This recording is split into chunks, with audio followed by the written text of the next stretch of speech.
Hello food fanatics, welcome to my channel Cook with Siri.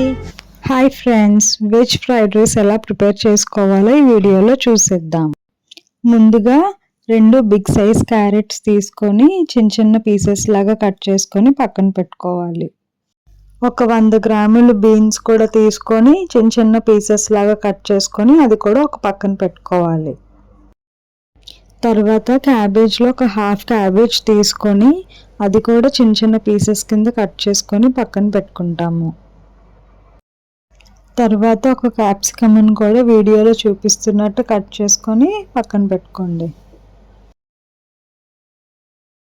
ఒక sweet corn గింజలు చేసుకొని ఒక బౌల్లోకి తీసుకుంటాము. మనము 1 kg రైస్ తోటి ఫ్రైడ్ రైస్ చేయడానికి 2 big size carrots, half cabbage, 1 capsicum, కొంచెం sweet corn and 100 grams beans తీసుకుంటున్నాము.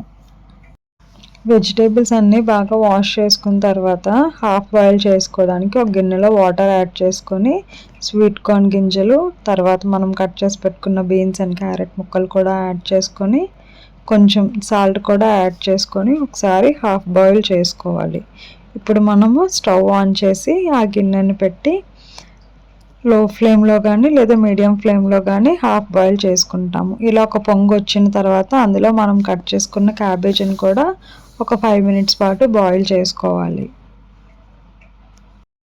ఇప్పుడు ఫ్రైడ్ రైస్ చేసుకోవడానికి వేరే కడాయి కానీ లేదా అండి కానీ పెట్టుకొని అందులోని 2 స్పూన్స్ ఆయిల్ యాడ్ చేసుకుంటాము. ఆయిల్ హీట్ ఎక్కిన తర్వాత మనము కట్ చేసుకున్న క్యాప్సికమ్ అండ్ కొంచెం పచ్చిమిరపకాయలు కూడా ఇందులో యాడ్ చేసుకోవాలి.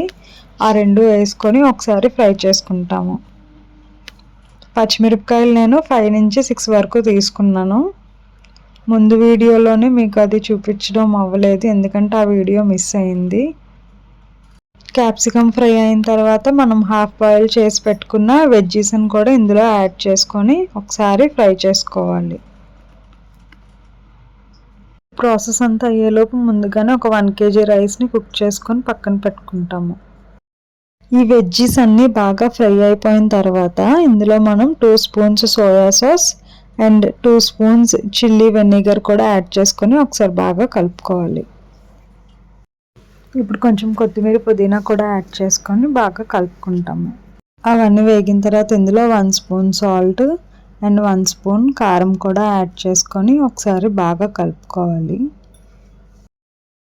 ఇప్పుడు స్టవ్ ఆఫ్ చేసేసి మనం కుక్ చేసి పెట్టుకున్న రైస్ని కొంచెం కొంచెంగా యాడ్ చేసుకుంటూ కలుపుకోవాలి. ఇప్పుడు ఒక ప్లేట్లోకి ట్రాన్స్ఫర్ చేసుకొని సర్వ్ చేసుకోవడమే. అంతే, వెజ్ ఫ్రైడ్ రైస్ రెడీ.